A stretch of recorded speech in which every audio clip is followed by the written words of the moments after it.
even if they're all working. Are they going to work the same?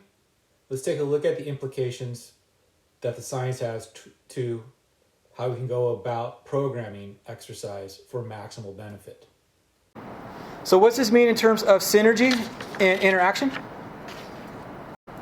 Insulin and glucose changes appear to be linked with leptin changes and TNF alpha changes for endurance training only, and only at longer durations. Whereas they are linked with resistance training at short to moderate durations. A1C was linked to changes in caloric balance,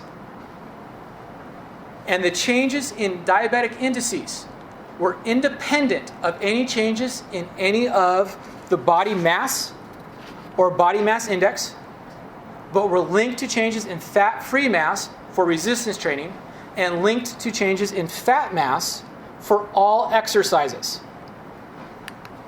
So, what we have is we have different signals coming in. For the high level of resistance training, we get a signal from the muscles, either causing a transient mechanical load or causing a change in signals coming from the muscle cell themselves. The change in muscle cells causes a change in adipocyte metabolism, which causes a reduction in leptin. Resistance training also tends to limit the amount of AMPK as long as you pattern correctly, meaning you have the correct level of rest and you're training at the correct level of intensity. What this does is this changes the hypothalamic outflow. What it does is it normalizes what's referred to as the HPG, hypothalamic pituitary gonadal axis. Because people who are over fat have an issue with gonadal function, we need to somehow change that gonadal function to make them normal. Resistance training changes this. We change gonadal function to be normalized. Not only do we change gonadal function to be normalized, we change outflow of anabolic hormones to be normalized. We get the anabolic response at the tissues. We get an increase in fat utilization at the tissues. We get normalization of glucose at the tissues. What we also get is a change in stress response. This change in stress response changes cardiovascular dynamics. What also happens, because of the transient mechanical load, we get greater stretches and retractions of the arteries from the transient mechanical load, which leads to an increase in arterial compliance, an increase in cardiac function, which means that the heart works more efficiently, which means that resting heart rate drops, and we get a diminishment in atherosclerotic changes. That's not seen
with the endurance training.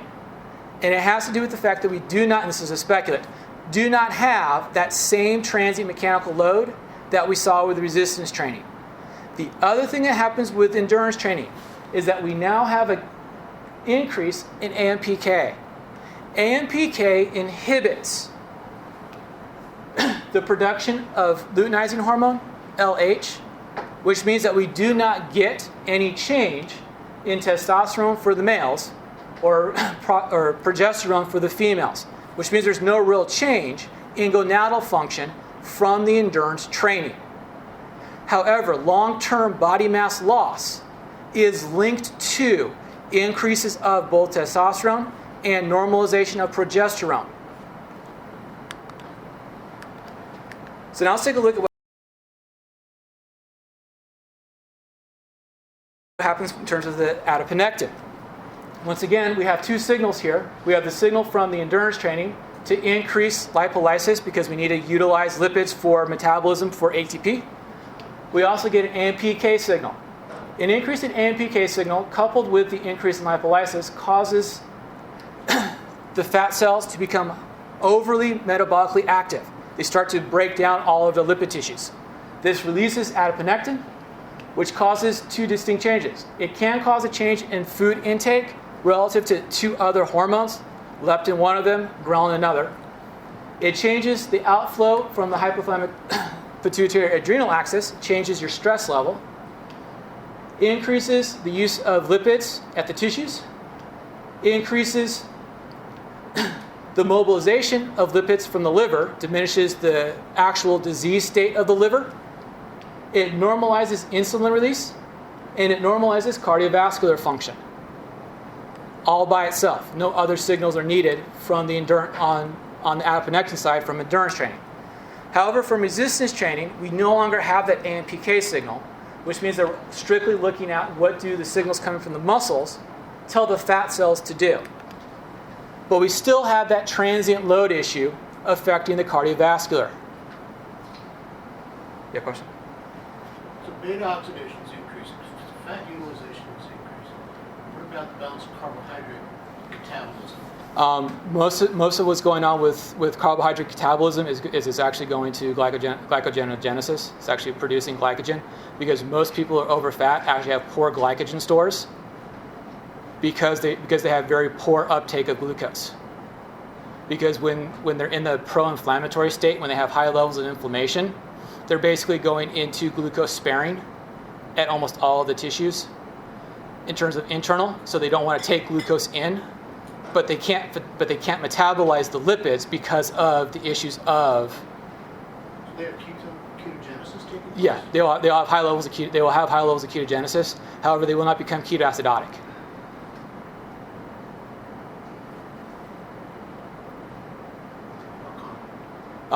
Most often because the ketones are actually being utilized here at the heart, or in the neurons, actually at the astrocytes within the nervous system. Spare glucose. Yep. Because we're switching all of the signals here. So the neurons are basically going to utilize more of the ketones that are out there, and the heart cells are going to utilize more of the lipids and more of the ketones for energetic purposes. So you're also sparing protein degradation. You're trying to spare protein degradation. The problem with endurance training is that you have protein degradation, which is why for people who recommend endurance training or utilize endurance training, you have to increase your protein intake on the days in which you do endurance training because of the rate of protein catabolism, and you're getting a negative nitrogen balance within the muscles. So you actually cannot get protein accretion occurring. However, you do not want to have that same protein balance on days in which you do resistance training.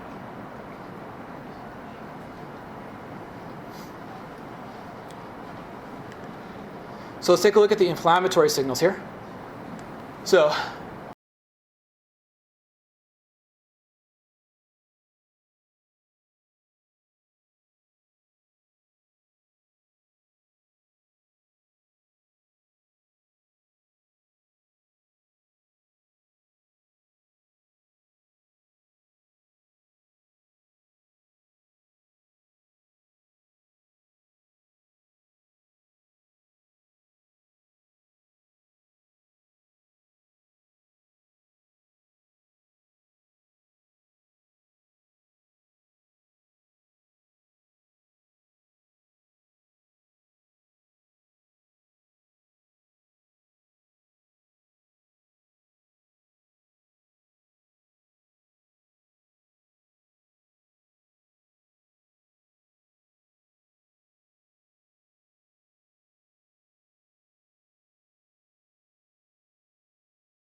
based off of the signals coming out of the fat cells due to the change in adiponectin and leading to a change in macrophage activity.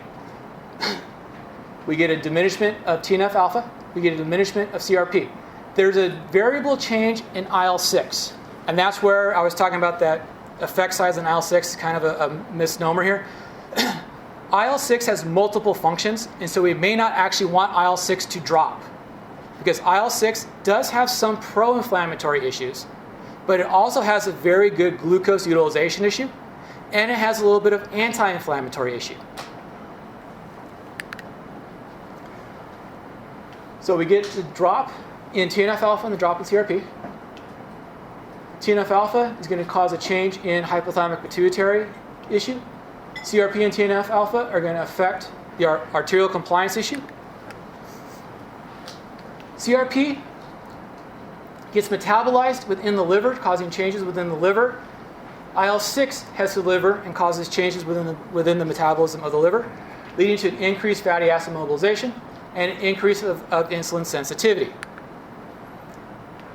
It heads to the muscles, increases beta oxidation or lipid utilization.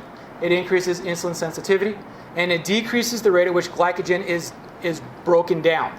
So basically what it's trying to do is it's trying to allow for as much glycogen to stay stored as stored possible. All of this leads to a normalization of glucose and an increase in the metabolic flexibility. The increase in metabolic flexibility here is all about a reduction in inflammatory state. What's the change in glycogen breakdown in the liver? Actually, it's very little in the liver. However, it's almost all muscle in terms of the real change in glycogenolysis. Most of the function at the liver in terms of changes of glycogenolysis is based off of Cori cycle signaling in terms of where your normal levels of glucose happen to be. So if the person starts becoming hypoglycemic, then it actually turns to becoming normal in terms of his glycogenolysis as well as his gluconeogenic issues. For resistance training, we see the same exact signal. However, we get secondary IL-6 signals coming from the contracting muscles, and we still get that same transient mechanical load causing changes in the cardiovasculature.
So, what's the implication of this? What's the take-home message in terms of all of these changes and all of these effect sizes?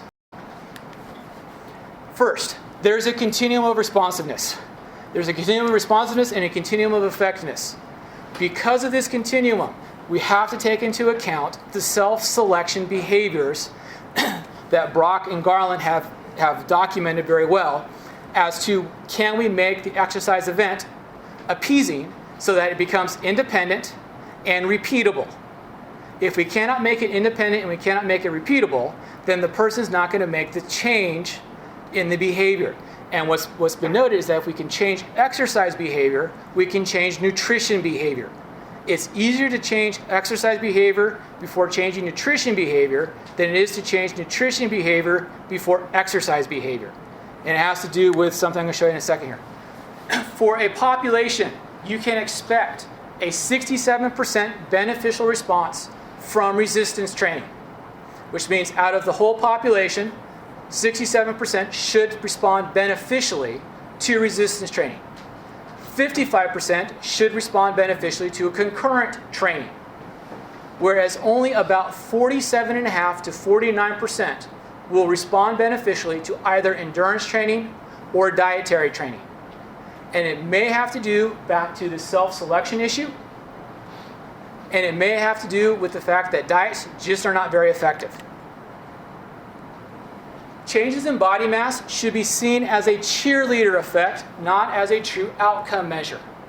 Which means that if you're dealing with somebody or if you're working with somebody who's over fat, you should not be putting them on the scale every day or every week unless they want to have a benefit to it. It's one of the biggest issues with all of the extreme weight loss and what's the other one? Biggest Loser competitions, is that all they do is look at what the scale says. And the scale doesn't tell you anything. It doesn't tell you the fact that females are going to respond differently than males. Females respond more to diet than males do. Children, as I told you, I'm not going to talk about it because it becomes very complex, respond to any form of exercise more than they respond to dietary change.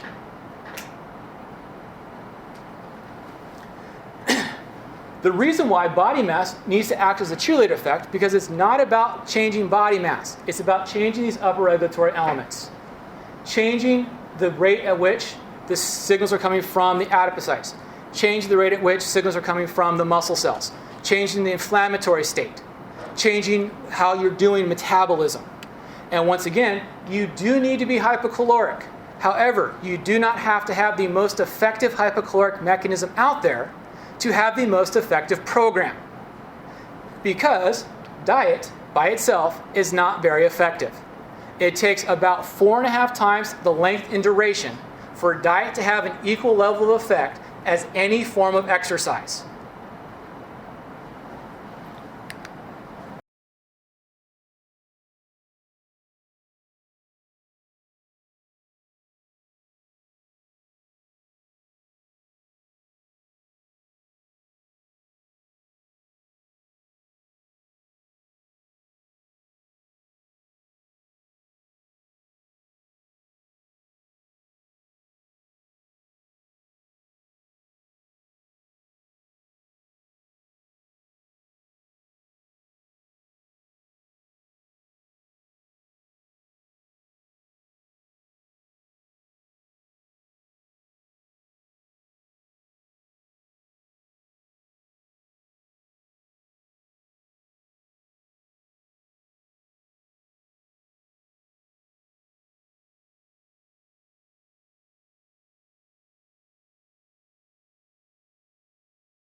The continuum of adaptations that we see is based off of, one, the type of exercise, and then second, the level of stimulation from that exercise.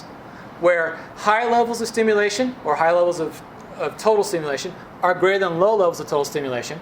Where resistance training appears to be greater than or equal to the concurrent training, which appears to be greater than or equal to endurance training.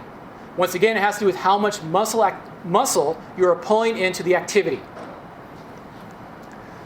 And this is the thing that most people have a hard time wrapping their heads around. Low-level resistance training stimulation equates level of effectiveness to endurance training, regardless of how you endurance train. And once again, it most likely goes back to they have a similar metabolic issue. But once again, we haven't studied it, so we can't state for sure that that's the thing. Second, adaptations are duration sensitive. It takes at least 6 weeks of continuous training before any effect size goes totally beneficial, which means it doesn't hit that 0 point of effectiveness, nor does it go to I favor not doing anything.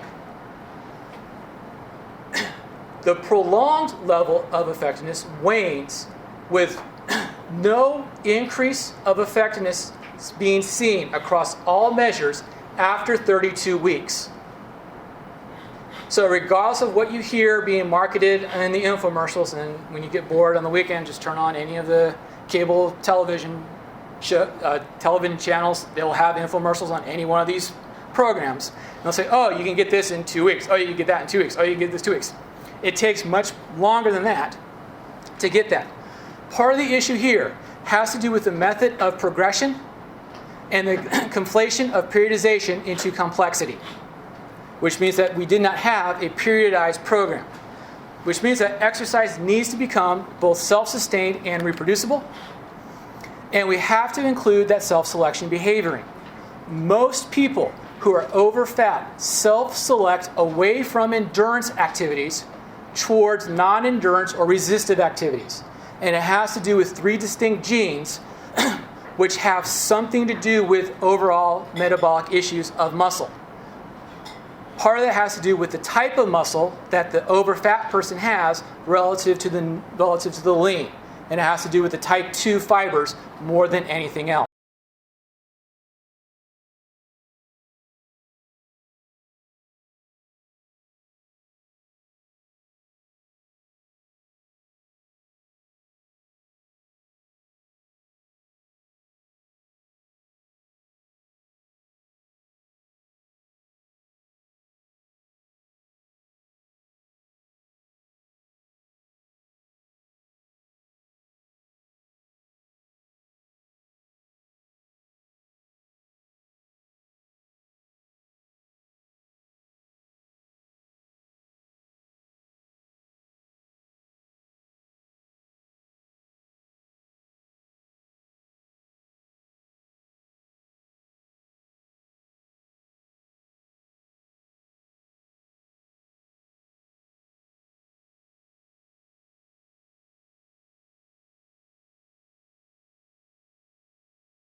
So when we get into developing and designing the exercise program, the first thing here, and this is where most people have that multiple repeated event, is because they don't do this very well.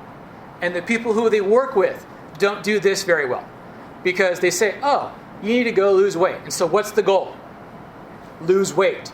The problem is that you have to make goals that are time sensitive and are objectively measured. For overfat people and for people in general who are doing exercise, the first reachable goal should always be performance-based. I can do X more pounds on this exercise. I can run 5 more minutes at this level of speed. The second level of goals should be based on morphological and health status changes, because those are not going to occur until you get that 6 weeks plus.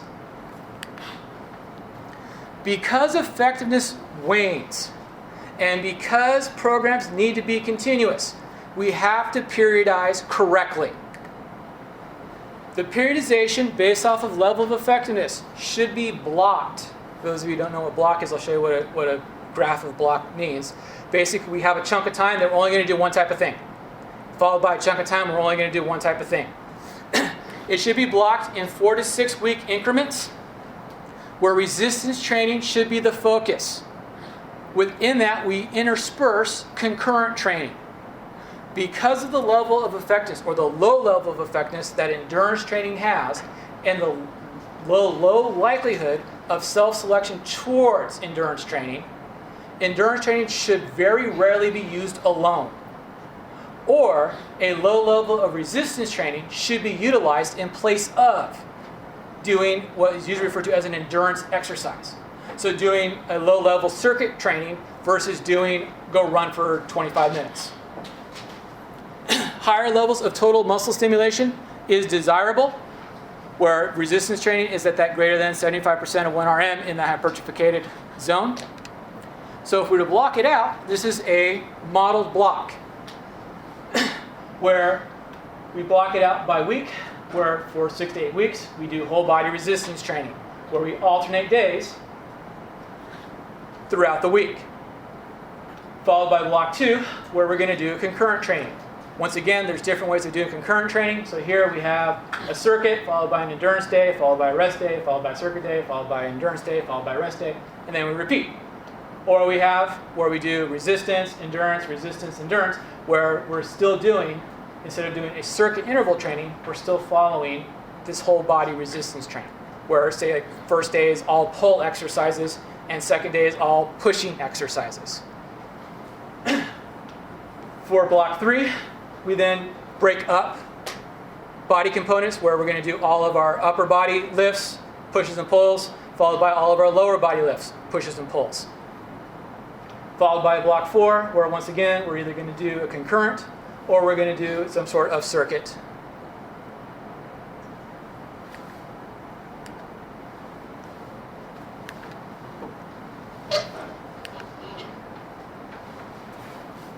Any other questions that I did not address? What about the overall sample size? So you started from over 1,000 and up at 70 something. So This is in terms of sample size for meta-analysis. This is actually one of the larger sample sizes for meta-analysis. Most meta-analytical studies usually get down to about 6 or 7 studies that they actually put into the analytical review. what's the confidence level of those? It depends on what they're looking at in terms of selective population. This here has a non-selective population disbursement, which means that you can utilize it across all of the measures.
Thanks for listening.